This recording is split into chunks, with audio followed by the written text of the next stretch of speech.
just about to head out in this vlog and tell you guys where I'm at with the documentary. This episode is going to be about the last 2 weeks, what I've been doing. I've had my own stress and struggles, and to be honest with you, it's ironic, producing a mental health documentary, my mental health hasn't been fantastic over the last few weeks, but I'm going to tell you why and how I've coped and why I've had a bit of a difficult time.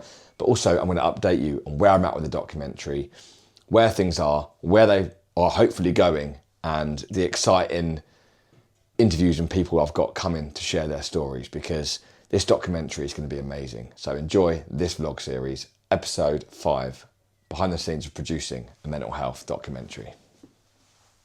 So my mental health has been a little bit crap over the last few weeks, and I don't mind talking about it. And I think so many people bravely share their stories and their life with me. So I think it's only fair that I also tell people, like, look, yeah, I've had a really crap few weeks. I've been struggling quite a bit. I feel a bit lost sometimes. I think all in all, I'm honestly just fed up. And I speak for other people when I say this, because I know people out there also being mistreated by companies and people in all different industries. I'm fed up of chasing opportunities that never materialise. I'm fed up with people giving me false promises, false hope, and it's constant. You couldn't write it. It's over and over and over and over again. And I know so many people out there are struggling.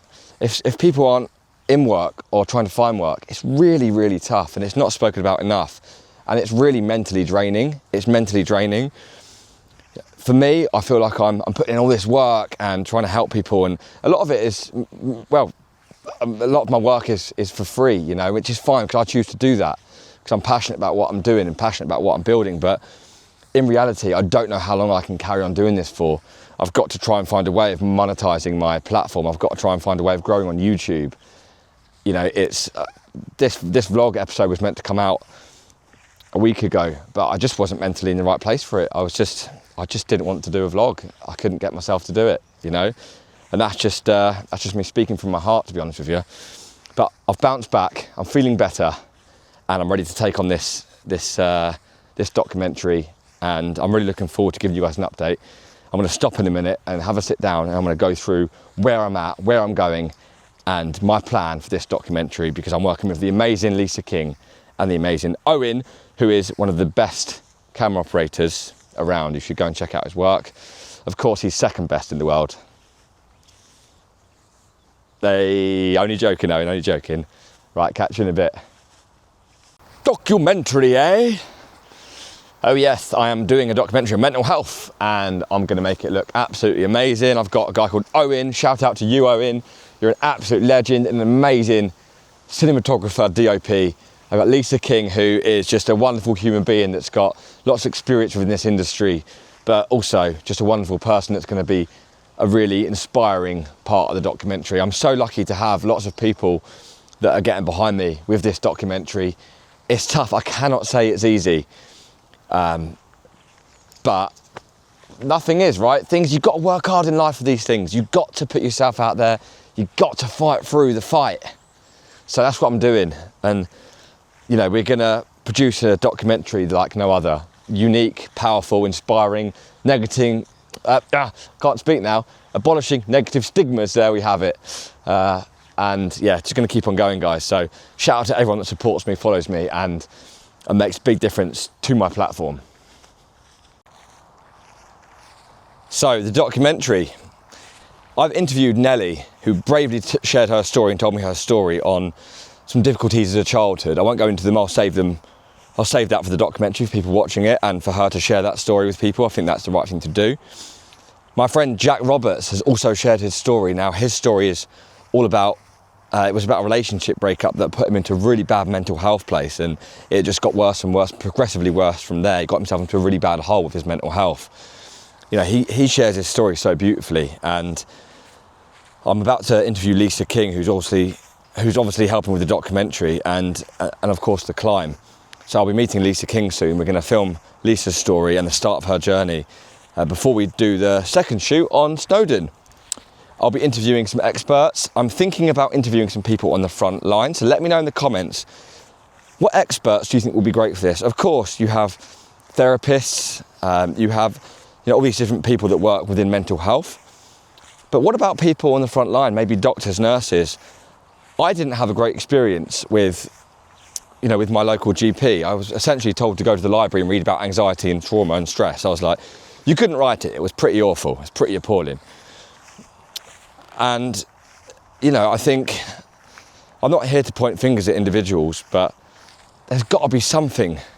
There's got to be something that in the mental health world that needs to change. I'm not saying this documentary is going to do that, but there has to be something. How are so many people falling through the net of mental health? Oh, what is the problem? What is it? The funding? Is it what is it? I would love to know. And I don't know if I'll ever know. I think it is probably funding and there's not enough support, and it's I got told there was a huge waiting list for therapy, and I know therapy is very expensive. Therapy is like 40, 50, 60 pounds an hour plus, and that's a lot of money for a lot of people. That's a lot of money. So I don't know. I just don't know. I know there's a lot of good people out there trying to change mental health and trying to support people, and I shout out to every single one of you. Shout out to you, because it's certainly needed.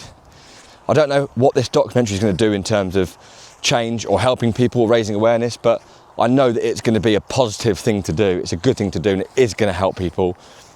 Actually, I think it is going to create a form of change, maybe. It might only be a few people, but I can only but cross my fingers and do my best as a filmmaker, So look, whilst this vlog is not the best, it's not the most exciting, I wanted to just be present and turn up today and just give you guys a little bit more information on the documentary. So yeah, I'm looking for some experts. I believe I've got a few that I've been speaking with, and that Lisa's been speaking with, in order to do a bit of filming with and to try and fit in a documentary. It's no secret. I've also got to do a bit of colour grading and a little bit more editing. When I interview people on these difficult stories, I love the uplift at the end. What would you want to say to people? How would you describe this for other people that are going through the same thing? What would you want to say to them? And that is such an uplifting part of people's stories, because it's like, you are so brave for sharing, talking, and getting through what you've got through. I'm not saying that people get over trauma. I got told by my friend James, JagR82, he said, it's not something you get over, but you learn to cope better. You learn to deal with these things better. You learn to live with it better. It doesn't mean you forget about it. It's always there, But it doesn't define who you are or what choices you can make in life. And I've got lots of powerful quotes from amazing people that I've been meeting. So yeah, shout out to JagR82. On the next episode, hopefully I'll take you on a live shoot with Lisa King. In fact, not hopefully, I will. I'm not sure if it'll be the next episode. This was meant to be an 8-parter, but I've got a sneaky feeling it's going to be more like a 10-15 parter actually. How lucky are you lot? Please, if you're watching this video, pop a comment, subscribe, and give it a like. Because I need to start getting much better at YouTube. It's a real platform where I could really benefit from it, and so could my platform Without Silence, in many ways. Have a good one, guys. Josh Westover, over and out.